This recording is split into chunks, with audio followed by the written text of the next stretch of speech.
All right. Thank you, everybody, for joining us. Want to thank our guests, especially for joining us. Um, so just to introduce him real quick, our comedian this evening. He was just honored as the new face of comedy at the prestigious Just for Laughs Comedy Festival. He has also completed sold-out tours of the U.S., Canada, UK, and most importantly, Pakistan. His work was also featured on America Magazine. Thank you. Please join me in welcoming Jeremy McLellan. Um, we also Thank have you. we also have our editor in chief at Traversing Tradition, Sammy Omace. Hello. He's a graduate of political science and history. Then we have myself, coffee making extraordinaire, and that's about it. But yeah, thank you, Jeremy, for joining us. Thank you very much for having me. I'm good. Most importantly, just to start off, how does my background look? You look good.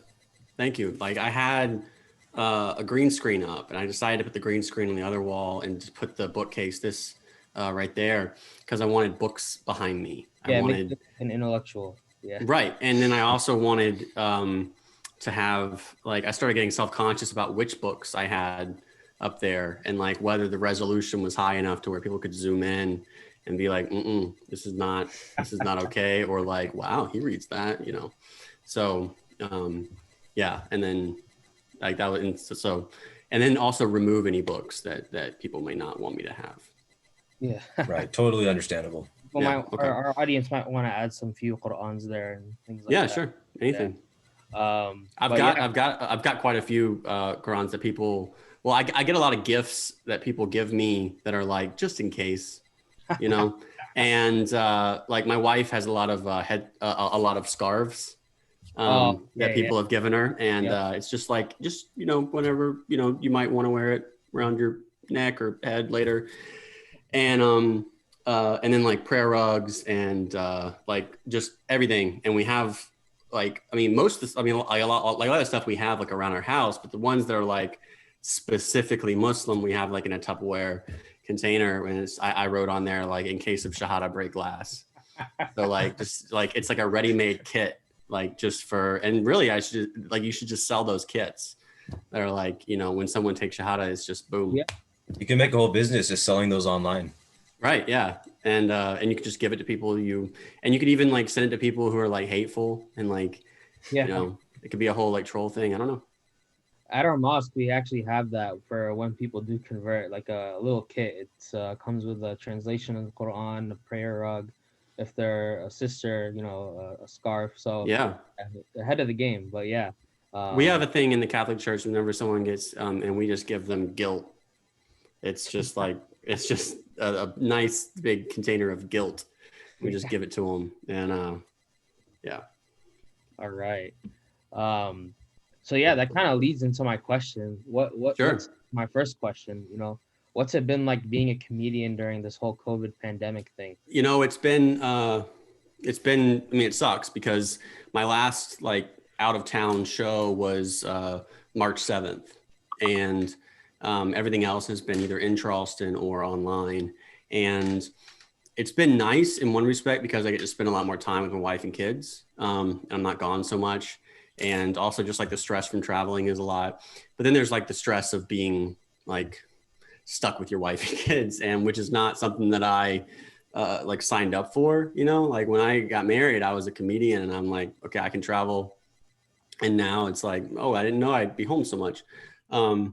And, but the other hard thing is finding out how to do like comedy shows on Zoom, right? Because like this is an interactive like discussion, but a lot of the like the first few like shows I did were just terrible because like no one unmuted their mics. Oh man. And you were just doing straight material. You were just reciting material for everybody, and everyone was like, you know, they were either laughing or not. You couldn't tell.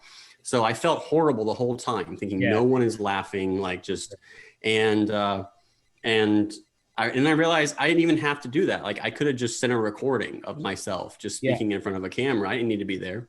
But now like everybody unmutes the mics, more of a conversational style, you know, a lot more like crowd crowd work Yeah. kind of thing.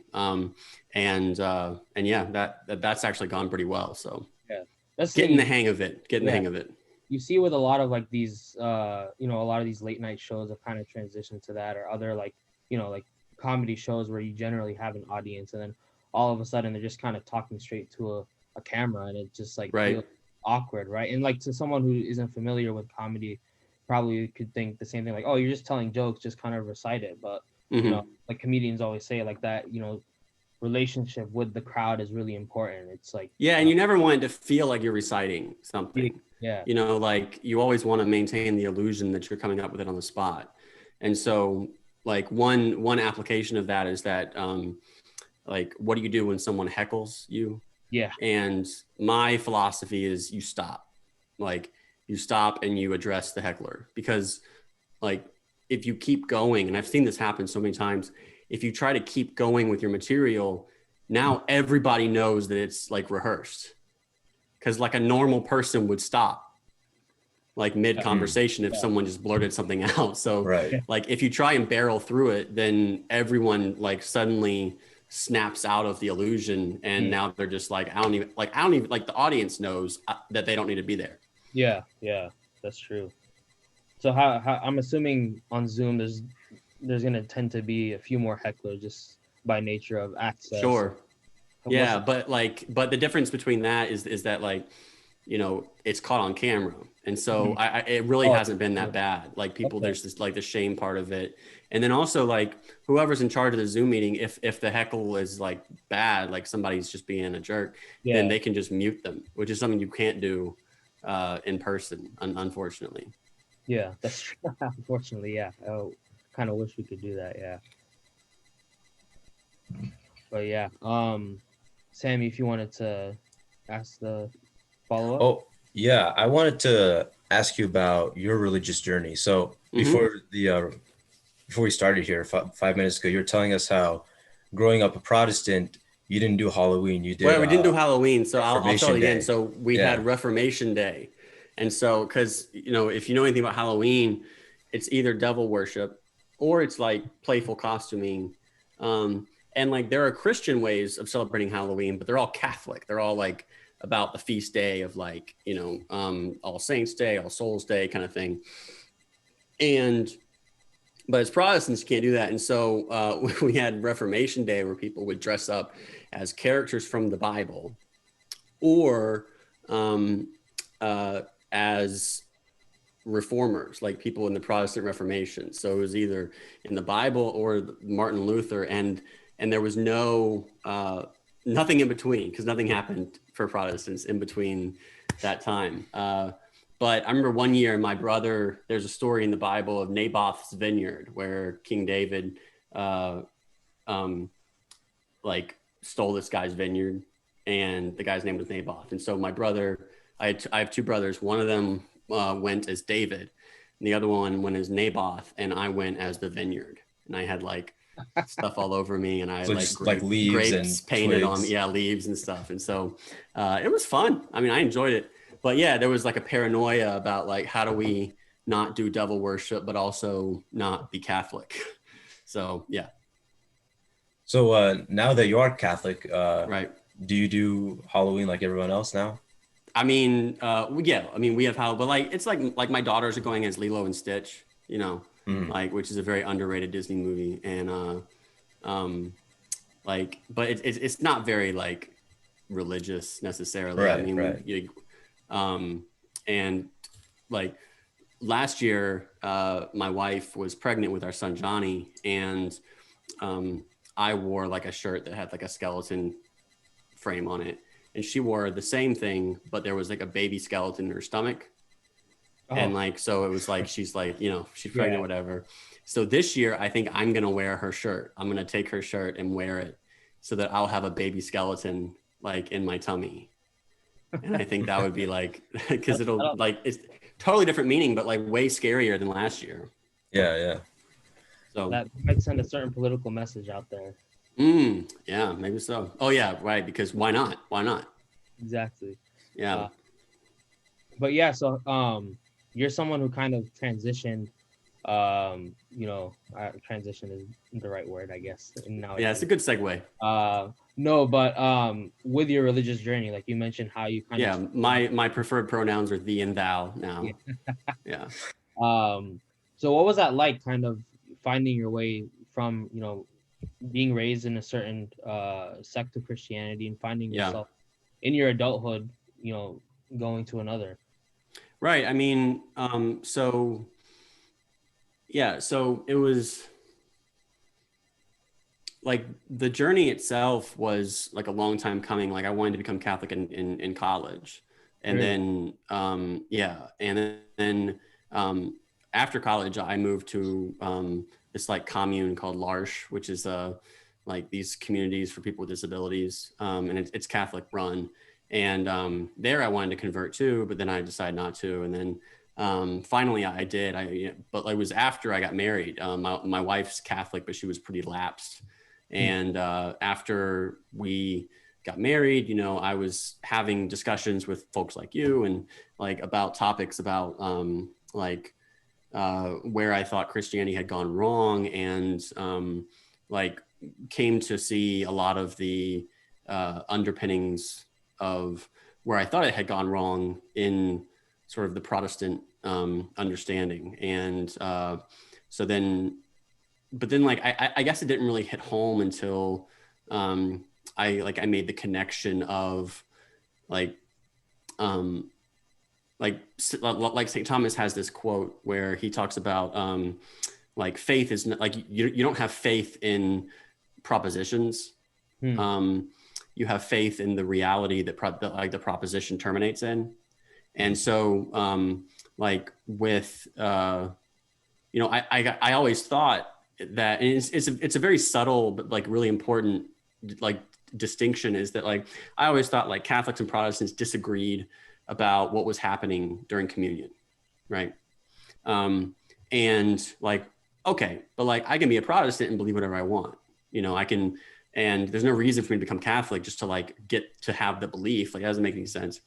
But like according to Catholicism, like when Protestants have communion, that's not the Eucharist. Like that, like it doesn't happen. And so like, so it's like, I'm not getting it. Like I'm not getting the reality that is supposedly, or that is that the proposition terminates in. And so it really made me think that like, okay, so our like religion is not about necessarily the propositions, but in the reality that the propositions describe. And so then it does become extremely important which tradition you belong to, which institution you belong to, which practices you have. And you can't just keep it all in your head and be like, one religion 1 week and or for me, like one denomination 1 week, one denomination another. Like you can't just play around like that, because the reality is like, is material. It's institutional. It's not just propositional. So that for me as an understanding like really clicked. And then from there, all of my past like flirtations with Catholicism just all like came into place. And so like when I became Catholic, I had this like breadth of study and everything that just sort of came into it. But it wasn't, so it wasn't like I wanted to become Catholic and then I had to go to class and learn what the Pope was and stuff. It was like I knew all that already, and then it just all kind of clicked. Okay, wow. And later when I become Muslim, the same thing will happen. Just all the studies that I've done, it'll all just click, and I'm like, oh, okay. So inshallah. Yeah. or is Biden? Inshallah. How did he? Inshallah or something. Inshallah. That's right. Inshallah. Inshallah. It's a like non-sugar sweetener. Yeah. Like it's inshallah. If you have inshallah for your chai, it's really important. So would you say that, and this is something a lot of people say when discussing their conversion from, say, Protestantism to Catholicism, they talk about, for example, the sense of, there's a number of things. They talk about the sense of community. They talk about living faith and sort of the sense that Protestantism is kind of quote unquote disenchanted. Yes. Is that, do you relate to that? Is that, I do. There's a kind of like, I think Catholicism is materialist, in the sense that the material is very important and like contains and directs us towards the infinite. And so I don't think that Protestantism, I mean, there's plenty of Protestants who don't think like that, or who think, that they would like dispute what I said. But I'm somebody who, like, if I have a notion in my head, even if it's buried, like it will come into play. Like there was there's a Twitter account called HP Lovecraft, and he was talking about like dead code, like when you're programming. A lot of times when computer programmers will update their code, they will just leave the dead code in there, and it's just, but it doesn't run. It just stays in there. And that's a really bad practice because a lot of times it'll accidentally run. And I'm someone who, like, I think a good way to put it is that I'm someone who has like no dead code. Like if I have like a lot of people have beliefs or have implications or things about their belief system that, that like, oh, well, logically this would lead to this. But I'm somebody who, like, if it logically would lead to it and it's in there, then it will lead to it. Like I can't have any like pieces in there that are just like sitting there. So yeah, like for me, it can't just be this like playful sort of like just like playfulness with ideas and like, oh, well, I'll just try this out, like this idea on. Like, no, if I really get a hold of an idea, it will run and I will like change my life. Right. Like So because of it. religion more as a lifestyle, not just a sort of intellectual abstract, oh, this is how I see the world. Yeah. Right. Yeah. I mean, it's something that's deep, and it's something that is, I mean, it's your programming. It's the operating system in your brain. And I think it's a good way of putting it, where like for me, it's very important to me, and this might just be psychological, I have no idea. For me, it's very important for like all of my life to kind of be one thing, where it all has to be connected. And I don't like just having like this thing over here and this thing over here. Like for me, it's like really, really important that it all gets integrated. And like, for example, like when I do stand up, I mean, I'm all for like being silly, and it doesn't have to have any like deeper implications or whatever. But for me, like, it's very important that overall comes from a place that's informed by everything else I believe. Whereas for a lot of people, it's just something separate. So. Yeah, Right. I think that's definitely the way a lot of Muslims feel too. I mean, we want, at least when you're a practicing Muslim, you kind of want that your faith, you want your belief to inform like every aspect of your life, and that's kind of what, and we'll kind of get into this later too. What we see a lot of people trying to shift away from, trying to push away from that. We just have to completely privatize it. Everything you do. Don't use your religion to inform your politics, for example. Don't use your religion to inform your interactions with other people. Just keep it to yourself. Do your prayers, whatever it might be. But it doesn't need to be like a public affair, I guess you could say. Not even a public affair, but like you said, like informing every aspect of your life. Something like conflict that a lot of people might think is like very irreligious, right? But in reality, it can be something that's deeply embedded in what you're trying to do. Right. Yeah, it's weird to me that it wouldn't influence your life, Right. Like I used to have a bit about like, I mean, there's people who are like Christians, but they won't like, they're like, it doesn't really make a big difference in their life. And it's like, if I believed that my wife died and then rose from the dead, like I'd be telling everybody. I wouldn't just be like, I'm all right. Yeah, my wife rose from the dead, and like I talked to her, and like she's in control of the universe, but like it doesn't actually influence how I think about like taxes. Like, no, it would be like a hugely important. But it's I mean, it's just, yeah, it's nonsense. I mean, it's obviously like the kind of claims that religious folks make are of the utmost importance, even if it is difficult to like adjudicate between them. For sure. So kind of shifting towards that, we see right now, especially in the election season, especially given recent news events with the Supreme Court. Mm-hmm. We're talking a lot of people are talking about that aspect of, hey, you should not be using your religion to influence your life. You shouldn't be using your religion to influence your morals when you're, you know, being a legal justice residing over the rest of the Mm-hmm. country. So how do you see that kind of, number one, that rhetoric? What's your take on that general rhetoric?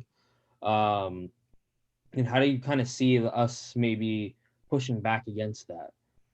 Well, I think, and it's funny that um, like the Catholic view of Muslims has, if you go throughout history, it's wildly swung from, you guys are all like, you're too rationalist and you're like fideistic, right? Yeah, And or like you're like sex crazed or you're like Puritans, like there's no there's no common understanding. And one thing that I've like with like, should religion influence like Justice Barrett's views on the Constitution? I think the way of putting that makes it seem like, and I had a thread about this on Twitter, where it makes it seem like she would be reasoning like from like normal justice-y reasoning, using normal human reason. Okay. yeah, And then at some point, religion would like break in and she would be like, accept. And then she would have something, she would write something that like an elf told her from like that, like an elf left on her window, right? The yeah, idea that like religion is irrational and it breaks into reason. And whereas like, the Catholic belief has always been that the basics of our religion can be demonstrated through reason, and that the natural law is just the reason that we have. And there's so but it's not this kind of, I think when people worry about religion going in, they're reacting to a like what's called a fideistic understanding of like fide, like faith, mm-hmm. a fideistic understanding of religion where like there's reason and then faith is somehow opposed to that. And that's not all of true of Catholicism. It's not true of Islam. It's not like the truths of Islam, according to y'all, are like you can get pretty far with human reason, and then Right. and then revelation is something that that makes up for your human weakness, or that is meant to guide you to like what you could establish reason, rationally. But for the most part, like our duties to God and our like what it means to be a human being, those types of things are like what we owe our parents. I mean, this kind of stuff, like it's something that's like so as far as Justice Barrett, like, it's not like she's going to be writing something and then get a call from the Pope and then she's going to have to change her answer. It's, and like to that point, there are a lot of Catholics, especially converts to Catholicism, who think that way about the Catholic faith. Like a lot of trads think that way, where for whatever psychological reasons they converted, and they converted because they felt adrift. They wanted something solid to hold on to. They sort of had a crisis of faith. And then to solve all of that, there's the Vatican or the Pope or like the church, whatever, and tradition, and ironically, like if you look up on the Catholic Encyclopedia, if you look up traditionalism, it's a heresy. It's a heresy because it's a fideistic heresy that treats tradition as irrational, as like this irrational force that compels you to believe in whatever the church wants you to believe, and rather than like you arriving at those beliefs through reason. Yeah, there is an irony there, because I see like some trads internalize the modern liberal idea that religion is all irrational. Like they sort of like they accept that, and their answer is to embrace it. Like, yes, we are Right. irrational, we follow. When really no, whether it's Islam or Catholicism, there has always been this importance given to showing that everything in the religion in the creed can be rationally demonstrated. Like, for Right. example, in Islam we have kalam, the dialectical theological tradition of Islam, or not tradition even. It's really a philosophical theology where the creed is every aspect of the Islamic creed is rationally demonstrated, just pure reason without appealing to tradition or authority. So, and yet today you see people I think a who lot of that is like, I mean, one theory that I've always had, I mean, because the stereotype is that converts are all crazy, right? The converts right are, fanatics. I mean, yeah, fanatics. And one, like, I think that's true in a sense. And I think it's because, like, and I think like the convert's fallacy is that like, when you convert, there's this temptation to treat what is unique about the religion as like the essence of the religion. And so someone who like, let's say that someone like was sick of kind of the like the like the sexualization of everything in the West, right? And so they that through all of that, they then like end up Muslim, and they might then treat like the Muslim appreciation for modesty as like that is Islam, and they would treat like that whole thing. Whereas someone who was raised Muslim might treat it all like equally. And like for Catholics, I think that like that's just like, so if someone coming from Protestantism to Catholicism will be like the Pope, like it's the Pope is like the thing. Whereas like most Catholics throughout all of history have had a vague idea of who the Pope is. And they're certainly not reading his encyclicals. I mean, I'm all for reading it, but like those are usually things the bishops read or whatever. And like, so like, I think there is this like huge temptation to be like, this is what was different. This is what led me to this religion. Therefore, like, this is the religion. And that's a common gripe that a lot of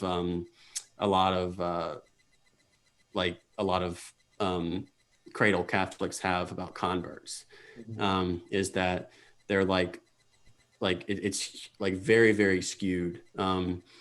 So yeah, but like, yeah, the temptation to treat like tradition as this kind of one size, I mean, this like final, I mean, it is fine, but like it, like as this like like almost like safety. And I mean, I think the reason for that is like pretty psychological, where like for whatever the reason, the person has this obsession with clarity and thinks that this will provide it. And it turns out like it'll provide some, but you're going to have to think, you're going to have to exercise your reason and think through all of this stuff. And but I mean, and yeah, like some of the stuff is just memes, like the whole repent and submit to the Pope stuff is just like, or like saying that you're going to like, go fight a crusade for the Pope and stuff. Like a lot of that is just like, just to bully people into becoming Catholic, which works. But a lot of it is, I think, wrongheaded because it definitely treats the religion itself as irrational. And that certainly doesn't help the. Yeah. And I think that, a few years from now, we're going to see a lot of these people, probably burning out from it. The LARPings, can only go on for so long before. I mean, it's not going to give them what they want. It's not going to, right. Like psychologically, like they are in search of something and they think they found it somewhere and they're going to keep demanding that thing produce what they want. Yeah. And like the reason, and it's not going to help because the reason they have that, like, feeling of like inner chaos and they want someone to fix it. The reason they have that is because they were abused or something, right? So like, and so and a lot of the people who end up like extremists have like very dark pasts and that there's definitely this desire for some kind of stability, and it's not going to work. So yeah, in a few years, I mean, like all the people who became Catholic and are now going crazy and like putting up crusade stuff, and like they're more Catholic than the Pope now. They're like anti-Francis and like so like all those people are gonna like move on or something in a few years. For sure. Yeah. So I mean, as we talk about, the future, from a Catholic perspective, I mean, I can talk a little bit about the Muslim perspective. As we look at kind of how the two-party system in America, like as we're on the topic of politics, you have one side on the Democrat side kind of saying, or seemingly, wanting to erode religious values. You have them, whether it's, making one giant conglomerate minority religion or whatever it might be. Yeah. But pushing this, very secular, very liberal ideology upon all of its participants. If you want to be part of the crew, you gotta accept everything wholesale. Right. Whereas on the other side of things, on the Republican side, which we see is kind of fizzling out, but I mean, they're still, going strong with the rhetoric, where a lot of Muslims believe a hijacking of religiosity, a hijacking of family values, in the name of, trying to seem moral. But then you see a lot of the policies that they're pushing, the kind of rhetoric that they push out, and you see a lot of immorality too. Right. So how does the at least among your circle of Catholics, maybe the Catholic community at large, navigate that divide? And Sammy and I can talk a little bit about our own struggles on that divide as well. But yeah. Yeah, it's hard. I mean, I think the like conservatives and the right wing trope is that conservatives haven't actually succeeded in conserving anything, and I think that's true. And I think that it's because conservatives don't pay attention, for the most part, to like the structural reasons for the loss of faith or like the deaths of despair, or like they think that it can be solved through just like more attention to faith. And it's this very like evangelical notion of faith, and it's not sort of a Catholic communal understanding. And so like for them, like because they like 100% support the free market, and they are completely oblivious, or maybe not, I don't know, oblivious to how the free market encourages the things that they complain about. So they'll like support corporations, and then they'll be like, wait, why do all these corporations support gay marriage? And then you're like, well, that's why you lost. So, yeah.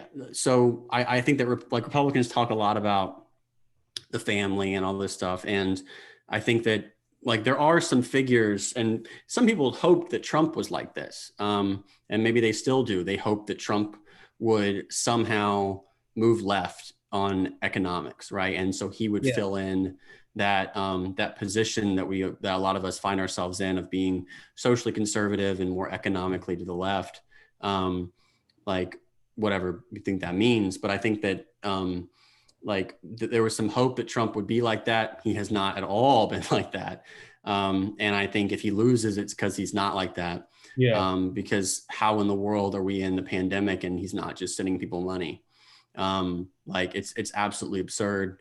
Like half of all Black-owned businesses have closed, like during the pandemic, and never to reopen. And I just feel like it's absolutely absurd that like this has not caused a rethinking of and I think that populists usually do well with reelection, because they usually spend their time in power, like being popular, giving people stuff, and he hasn't.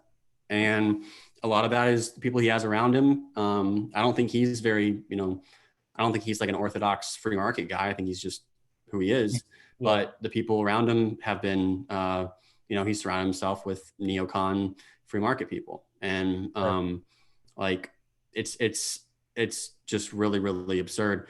On the Democrat side, yeah, I mean, it's like they have positions that are seemingly amenable, to the left side of the economic spectrum. But I don't know if that's because they're on the left. Like one thing that I was realizing recently was that like a lot of people, and I think I have for a long time thought this, like, okay, well, Catholic social teaching is a mix of Democrat positions and Republican positions, right? So it's a mix of the two. And but like, I don't know if that's true. Like, because the right can be, can support the poor. Like, I mean, historically, there's been lots of right-wing governments that have done massive, jobs programs. And then like, okay, so like, I mean, I think like we usually think of like the right and the left is like a collection of policy views. And there are a lot of Catholics sort of in the integralist people. Like they don't see it that way at all. They see the right, that like historically the right has meant the party of order and the common good, like properly understood, and then the left as social control through constant revolution. And like, I mean, I think that's more truth than just like the left and the right pick a bunch of positions and then you end up with like, oh, well, I think this for this and this for this, because like there's nothing about like environmentalism that's necessarily left wing. There's plenty of like, so I don't know. I mean, so I would love to see more of a shift and especially after, but part of me worries that like, okay, if Trump loses, then it's all just going to go back to the way it was. It's all going to go back to like, we're of this like stupid understanding of right and left. Yeah. And so I don't know. I mean, I hoped that Trump would affect like a realignment, even if I didn't like Trump. Because I think that Trump's like it's a very liberal idea that you can have like a just government without a just ruler. Or without a just people. That somehow you just put the structure in place and it sort of handles itself. I don't think that's true at all. I think that Trump is not a good person. And I think that infects everything that he does. And I think that we assume that he has good qualities when really it's just, we just don't have very good standards for, or not standards, but we don't have very good role models for people who actually exhibit the qualities we think he has. For sure. Sammy, did you want to give any thoughts from like at least from how we've been trying to navigate that? Yeah, I mean, I feel like Muslims, like many Catholics, feel that in a way they're mixed in terms of right and left ideas, right? So socially, probably more conservative, whereas economically they tend to be more progressive or liberal, whatever you want to call it. But what's happened is that sort of being a minority in America and all the fear, whether it's real or imagined, that's felt kind of pushes them all in the direction of, well, let's just vote the Democrats because the Republicans overtly don't like us, right? There's a lot of anti-Islam, anti-Muslim rhetoric there, but that comes at the cost of supporting a party, the Democrats, who have many policies that just are antithetical to Islamic values. And so I feel like there's a larger conversation Muslim Americans need to have about this and really grapple with this trade-off that they're doing by supporting the Democrats, where they're understandably going to the side they feel won't be openly hostile to them, but at the sacrifice of many values that we hold to. And yeah, I don't have answers, but no, it's like you guys in the Democratic Party, it's us in the Republican Party. It's Catholics feel like, well, we're gonna at least the Republicans will stand up for us, right? And they don't actually stand up for us. Like they don't actually pass laws necessarily that like make it just like Democrats don't actually in terms of the police state and stuff, aren't actually terribly like pro-Muslim. Mhm. They just like that. They just need someone to translate the DNC platform into Arabic, and so they're like, so that is I think a common thing where like, okay, as a religious institution that is older than the French Revolution, which is true of both of us, right? Mhm. It's older than the French Revolution. We will support whichever party will ensure our survival and make sure like that your grandchildren are Muslim. But that I don't know if that's true of the parties. Yeah, I mean, this is kind of a dangerous idea here, but one could argue that if that's going to be our main concern, then maybe Muslims should vote Republican because they may be hostile, but at least we're not risking changing our values by getting into bed with them, right? Whereas with the Democrats, that risk is very real, losing the values, changing the religion. But that's easier said than done. I mean, you can't expect people to be like, let's just, jump with a party that is openly hostile and bombs us overseas and spies on us. It's hard. Yeah, it's it was not interesting. Easy. I just asked people who they would vote for, but I asked online or on Facebook and Twitter, I asked Pakistanis who live in Pakistan who they supported for the American president, and it was overwhelmingly Trump. Right.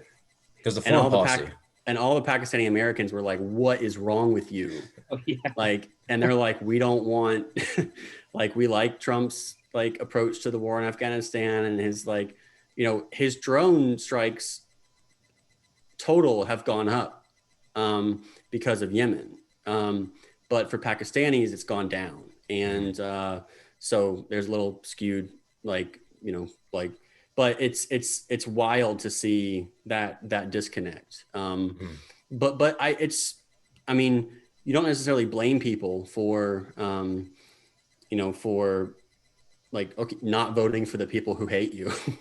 And Muslims are a tiny percent of the American population. It's like 1%, at most. And so it's that's a group that, I mean, y'all punch above your weight in terms of influence, but it's not enough to make Republicans be like, oh, well, for the future, I think we will cater to this group.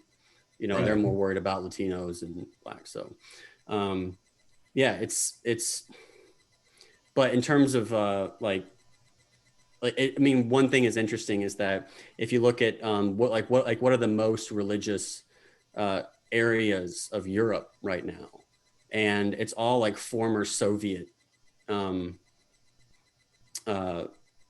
Soviet states, Eastern Europe, right? Mostly, Eastern Europe, which means that communism had less of an influence, on religiosity than liberalism did, and because we had religious freedom in the West, and the Eastern Europe was under constant oppression for being religious, but they stayed religious. So it's a real trade-off, and it's I don't have any clear answers, obviously, but I do know that Trump and the Republicans, the people who the Christians who support them wholehearters, I don't necessarily think they have become better people in the last 4 years. In terms of their character and their prudence. So I don't know. One thing that did surprise me about the evangelical support for Trump, and maybe also the Catholic support for Trump, although more so the evangelical, is how sort of just the dismissal and even acceptance of his, let's say, not so Christian character and personal history. And I mean, I understand pragmatism. I understand, voting based on policy. But in 2016, we saw more than that. We kind of saw even a justification of Trump's behavior. Yeah, it was so quick. Yeah. And I mean, during Clinton, it was totally different. And then and compared to it's there's some people who like deluded themselves into thinking that he was actually a good person, and that was just kind of how he like used to be. And I'm like, yeah, but you could say that about anyone who's like 70s in their 70s. Yeah. Right. Like, well, he's not sleeping with models anymore. And you're like, yeah, he's in his 70s. Like, it's not because he's a better person. He just aged out of it, and his libido is less. So like, yeah, one argument I've heard from some of my relatives overseas who are Muslim is, oh, Trump doesn't drink.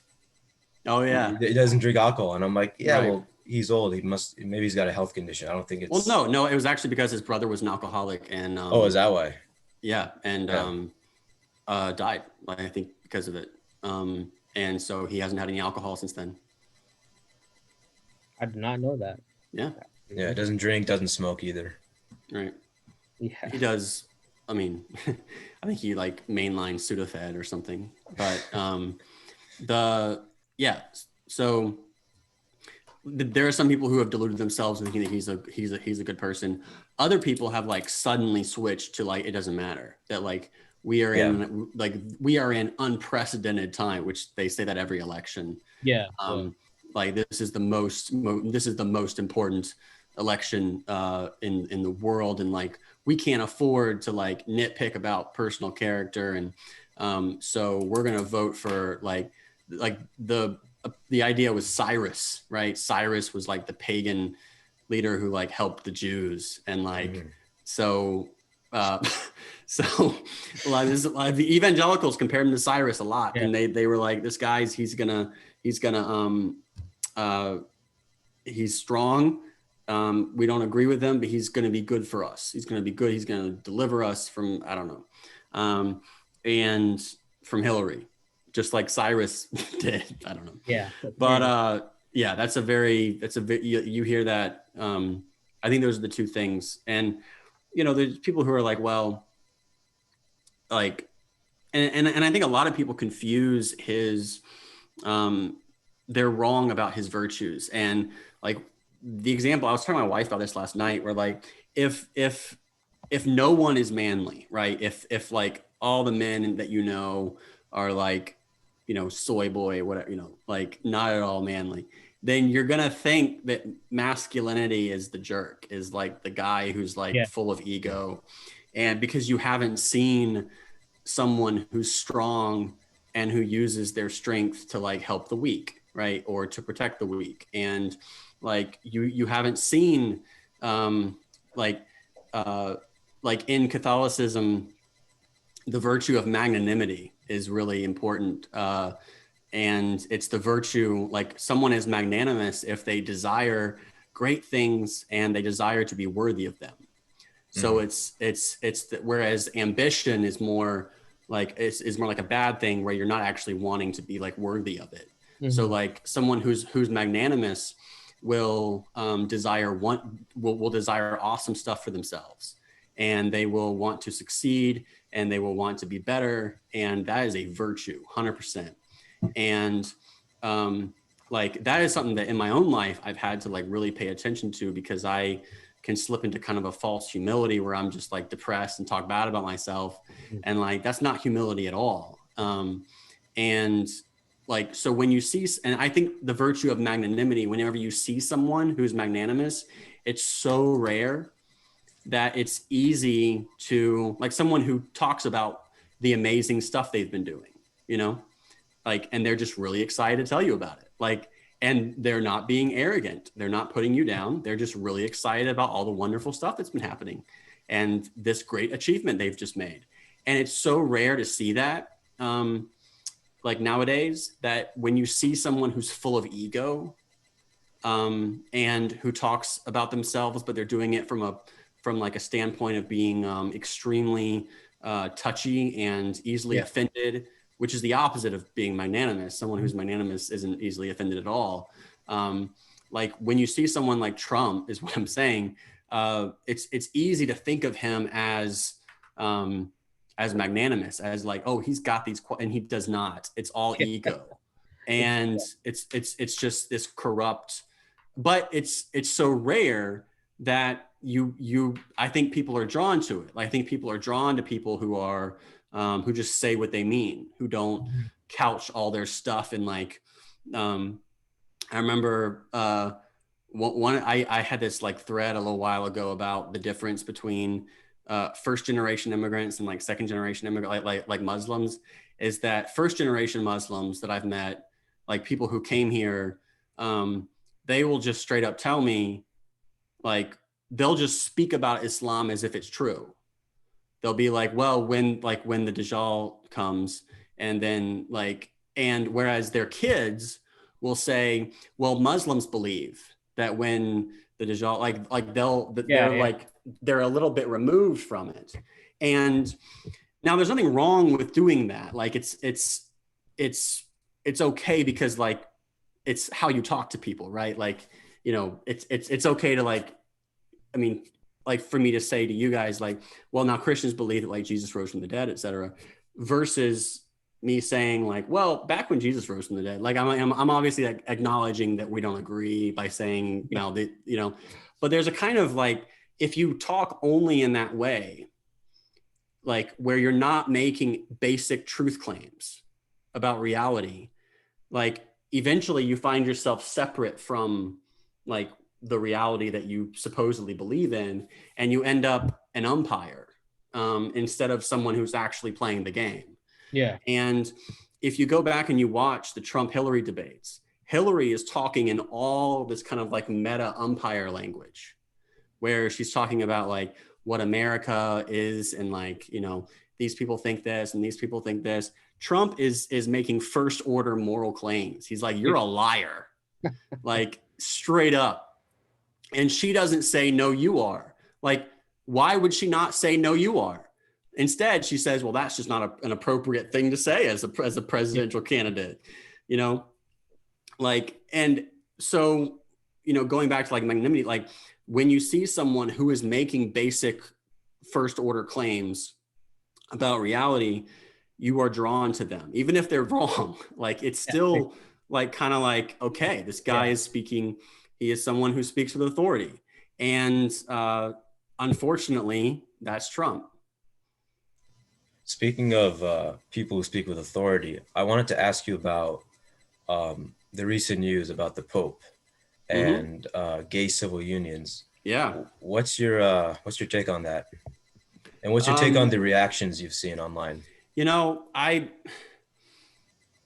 my approach to Pope Francis has been, I mean, I'm 100% fan of Pope Francis. And I also think that like there is a vested interest that people have in misunderstanding him. Or in just not even necessarily misunderstanding him, but like latching on to things that he says, because he says a lot of stuff.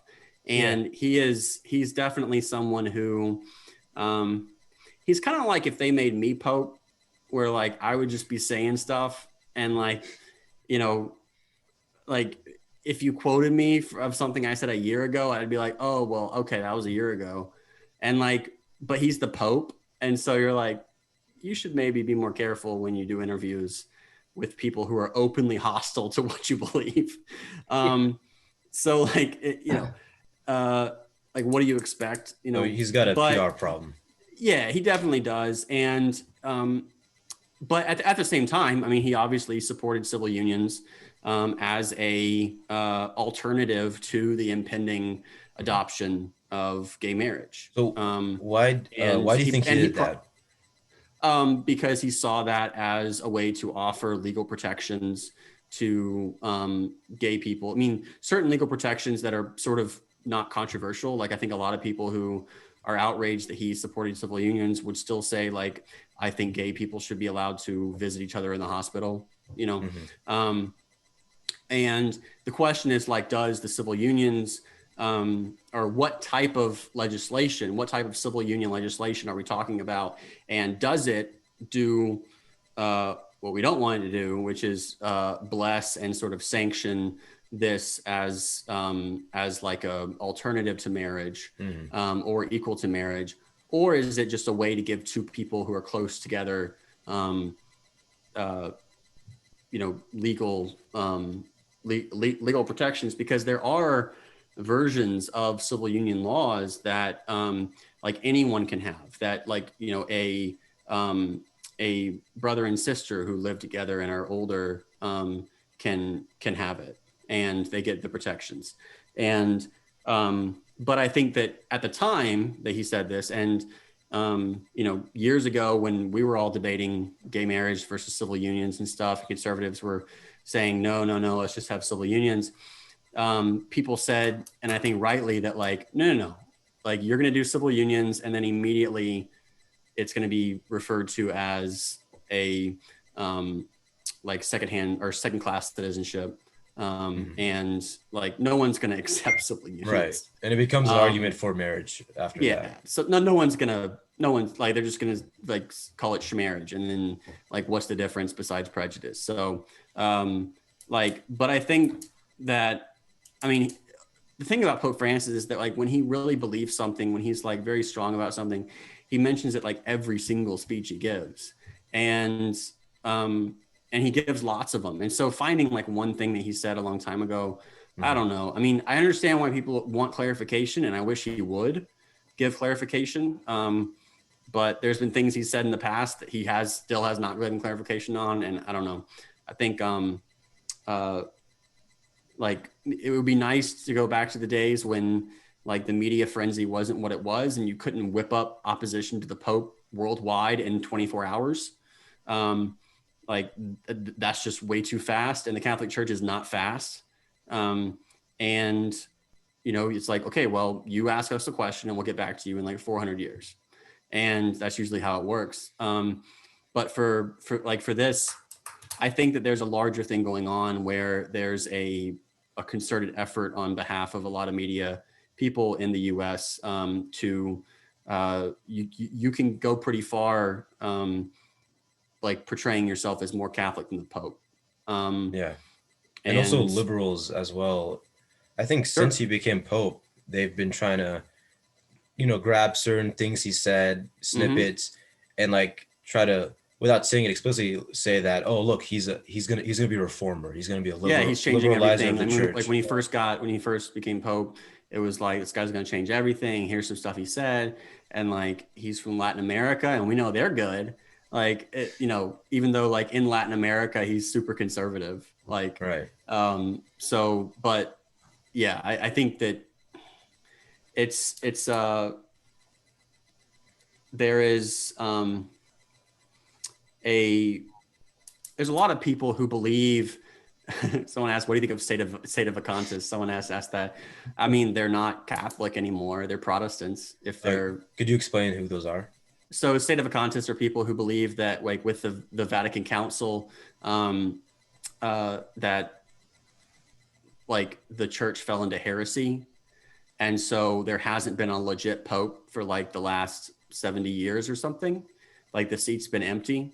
And like, so I guess we're just all waiting on the real Pope. Yeah. And I mean, it's absurd. And I don't know how long they're going to wait until like they realize that the great Pope was not coming. But I also like to think of like liberals, like state of vacantis liberals who think that Merrick Garland's seat was stolen, and so there hasn't been a real Supreme Court justice in a certain number of years. But I think I forget what we were talking about, but because now I'm down on the whole thing about. Yeah, I was asking about the Pope. Oh, the Pope. Yeah, no, there's a big like incentive for people have to misrepresent what he said, or just to like make themselves seem more like superior. And it's interesting because those people tend to be like the most like, well, we need to be in the Middle Ages. We need to go back to the good old days of like, of where the church and state were more intertwined and stuff. And I'm like, okay, well then you'd be in prison, like for saying what you're saying about the Pope. I mean, I don't know, like it's absurd. I mean, they're disobedient. Why do you, in terms of the bigger picture, why did the Pope at that point decide to talk about civil union, to endorse civil unions? Well, I mean, there was like massive debate in Argentina, Mhm. like where he was archbishop, and that was the big debate. And So people were asking him about like gay marriage at the time, but those were clips from like 2 years ago, last year. right, So right. it wasn't like he was like, I was thinking the other day about civil unions, like so. But what's funny to me is that it seemed like such an outdated position to have, like where A Yeah, it liberal. seems like a 2004 Democrat yeah. position. So I like the idea that he was making an argument that like gay marriages in America should be civil unions instead. And so he was like to the right of everybody. And he's like, no, we need to like demote all the gay marriages to civil unions. But I don't know. Like, I think, I mean, it was a moment in time, and I don't know. I'm waiting to see what he says. Do you think that, and this is my last question on the topic, do you think Yeah. that perhaps one thing that's being considered by the Pope or by the people he talks with is that if we endorse countries pushing for civil unions, that will be a way to prevent them from going for marriage and possibly uh, through the law, through the state, pressuring the Catholic churches to perform, Right. parishes Well, to I mean, perform gay that's the marriages. argument that he was making in Argentina, and that's the argument that a lot of conservatives made, during the gay marriage debate was like, no, let's just have civil unions. Let's give gay people protections, and let's have civil unions, because otherwise, if we call it marriage, then there's going to be all these uh, like eventually anyone who discriminates, or any religious institution that doesn't support gay marriage, is going to be found guilty of like sexism by Right. by saying that you have to be a man and a woman, not a man and a man, like where so you're discriminating someone on the basis of sex. And so yeah, I mean, it definitely was like an attempt to redirect that energy and to make in a way that would preserve religious liberty, like preserve the liberty of the church, the independence of the church. And like it certainly was a viable option and a viable argument at the time. I don't think that's been the case. Like, I don't think that there's been places that adopted civil unions and then like everyone was like, oh, okay, cool. And then that was Yeah. it. Yeah. So Okay. Yeah. It's definitely, yeah, interesting. You saw a lot of Muslims kind of taking shots at it as well. yeah, Uh, sure. but yeah, so kind of on that same note, we kind of touched on it as well. This is kind of like the last topic we wanted to hit. What's your experience kind of been like in interfaith spaces, right? Mm-hmm. The modern interfaith space, I can speak from my experience on a college campus, leading at in like a religious organization on campus and what it was like. You had that very, as you said, like the second generation immigrant language of no, I want to take it at a different angle, kind of like no conviction in the language almost. Mm-hmm. Some would say even like perennialist type language. Yes, yes. Um, like that's Every kind of Muslim is Reza like, Aslan, and then yeah. essentially, but it goes around for all, every religion that's, in the Mm-hmm. circle that's on the table, right? Whereas if you were to, be convicted in your faith, you might be viewed as a bigot or, intolerant, things like that. So what's kind of been your experience like in, interfaith circles? I mean, you're obviously around a lot of Muslims. I'm sure you've met a diverse group of them as well. So Yeah, I think that what's like what usually takes people a minute to get about me is that like I'm in interfaith circles and I do interfaith events, but I'm not liberal. Like, and whenever I'm at an event, there's always like, I mean, like one example, like they'll have like a building bridges event, right? And it's called yeah, like building bridges no, it's and building bridges. And then there's Muslims, and then there's Jews, and then there's Christians. And the Christians are Unitarian Universalists. yep. And it's like, well, thank you, but this is not, you're building bridges to someone on the same side of the river as you. you're not actually like, there's no Southern Baptists here who are just like, you know, angry. Like, and there's no like, you know, and I feel like from my perspective, when I voice that, I feel like there's a sigh of, I mean, I can almost hear like a sigh of relief where people, and I think there's like, I don't want to like just like project like, oh, well, more and more people are thinking like me. But I do think that there is a hunger for pluralism that is not based on treating our beliefs as just like, what's our favorite Harry Potter book? And like, and that you can't. And so like one of the things that I have tried to do in my career, whatever, is to model that kind of like post-liberal, if you want to call it post-liberal pluralism, where like I'm never like, let's just all be friends and not say anything to upset each other. Like, no, we can all get together, we can argue, and we can have first order claims, and then we can also like joke about stuff. Like, and I wonder why that there's such a disconnect there where they, I mean, maybe it's because like, you know, people who are like their personality is abrasive and they're mean, like they tend to adopt more confrontational ways of thinking about them, like their relation to others. I don't know. But to me, like there's no, at least in my head, in my code, there's no connection at all between like having core convictions and being vicious, like to people. Yeah.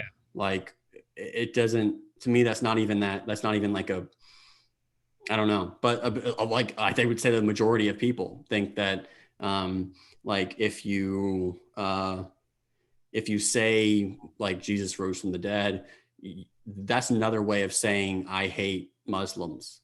Like, and it's weird, but I mean, I think that it all comes from the idea that that your beliefs are just a cover for I mean, like, because we don't believe that religious beliefs correspond to reality, like outside of ourselves. Like, so because of that, like, because we no longer believe that, therefore religious beliefs are just an expression of our will or of our like distaste for other people.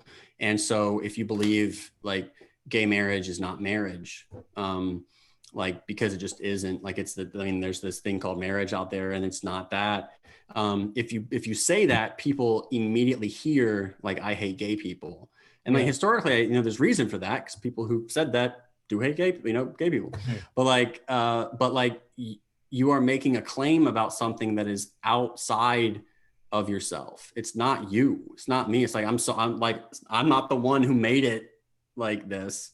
I'm submitting to God who designed the universe this way. And so, but I think that if you believe that your religious beliefs are like truth claims about reality, and that reality exists separate from yourself, then like that's not, like, you don't have to hate people. You don't have, like, you can get along with people because you're all debating like what reality is, you know. Like, did you guys ever hear about this? There was a TV show in the 90s called Sliders. No. Where it's like, it's legendary, but basically this like professor and then like some people, it's like 5 people, and they invent a machine that allows them to slide to a different universe. It's like a parallel universe, infinite number of parallel universes. And so they go to one where like the Nazis won, or they go to one where like women are in charge instead of men, right? And I've always liked using that as an example of, or as like a thought experiment, where I'm like, you know what, like, do vaccines cause autism? Let's just take that like thing. Like, whatever you believe, whatever I believe about it, that's a truth claim about reality. So let's say that we slide to a universe. Is this the universe where like vaccines cause autism? Let's find out if this is the one, you know? And like, I think that people don't have that understanding that like religion or these claims are something that exists separate from themselves, and that they can like join others in figuring out that like you and I can sit down and we can try and figure out what happened. Like, like after Jesus, like after the crucifixion or whatever, like let's find that, and it's something that we can, like, it's not just a way for us to like mask our prejudices against each other. Yeah. That's definitely like a really great point. I could definitely say that when you came to ASU, it was a breath of fresh air just being around a Christian who kind of had that level of conviction, was confident in saying that, but also not disrespectful, not, protesting outside the mosque with a gun in hand. Right. Yeah. Because generally that's on campus, that's your only experience. You have the either, like you said, like the Unitarians, or you have, Baptists screaming outside of our mosque, with guns pointed at us and stuff like that. So he's definitely, yeah. I would say the same thing. You see that with Muslims too. It's happening a lot. This kind of secularization of language, and it's reflective of belief. It can be reflective of belief a lot of times. What do you mean by that, like with language? In terms of the stating things from a perspective of we believe this, like not necessarily a conviction of it, where it's only personal. My religion is strictly personal to me. I'm not speaking from an objective truth standpoint. I remember a sheikh from Chicago wrote in an article, kind of, you'll see Muslims saying, I believe, or I think, or Muslims say that Muhammad was the final messenger. But then when they talk about, other things that, what's being promoted on the secular, standpoint, they'll say it with full confidence about, there's more than two genders, right, like that. So kind like, of, so he wasn't final. Yeah. Like somebody came around recently and decided to say a bunch of, introduce some new stuff. Yeah, exactly. It's just I'm seeing it more and more. I mean, it's been happening with like I said, you were honestly like one of the first Christians that I met that kind of had that, and I'm happy you said you're seeing more and more that are saying that are, following in your footsteps, as you say. Yeah, I'm trying to bully people into doing it and try to make them. I mean, because there's a real like, you have to make something look fun, and you have to make. I mean, I remember like you have to make interfaith seem, and like the kind of chunky interfaith that we're talking about, and this kind of engagement, you have to make it seem a lot more fun and more engaging than what else is being offered. Yeah. And if you don't do that, if you instead like scold people into doing stuff, like, they're not gonna. I mean, so yeah. Thankfully, I've been able to have somewhat of an influence on people, and make them think that, like, oh, this is something that could like, they could have a good time doing this. Yeah. And I think what you said about Trump as well, it's kind of related in the way that he speaks, like just his language and how he presents himself. Speaking with conviction, having, principles and standing by them. I know a lot of people are afraid of it, but I mean, a lot of people respect you for it when you do so. It's something that's there's a kind of anxiety you get, and then and then you do it, and then people respond well, and you're like, okay, like, just practice it, just say what you believe. And there's a great poet named Taylor Mali, and he has a great thing online or on YouTube where he did like the Deaf Comedy Jam, and it was it was like, in case you, I mean, his first line is like, in case you hadn't realized, it has somehow become uncool to sound like you know what you're talking about. And he does like the little thing at the end where he's just like, I'm just saying I've noticed. But it's this great slam poem about like that, when you speak with authority, when you speak in a way that shows conviction, people do listen. Yeah. And it breaks through all of that, and I think people respond really well to it. I think that like if you can get over that little anxiety, and where you're worried about what people will, how people will respond, and if you can hold back from that, because when you say something that you believe, there's like that little part of you that wants to be like, but it's okay if you don't think, whatever, Yeah. like if you can hold back from that and just like sit there and just be comfortable with like maybe 1 second of awkward silence, like I think you'll find it just feels so good, Definitely. and people respond really well to it, and that's and you'll be a lot happier. All right. Yeah. I definitely agree. So yeah, we wanted to, thank you for coming on. Don't want to Of take up course, thank you. time.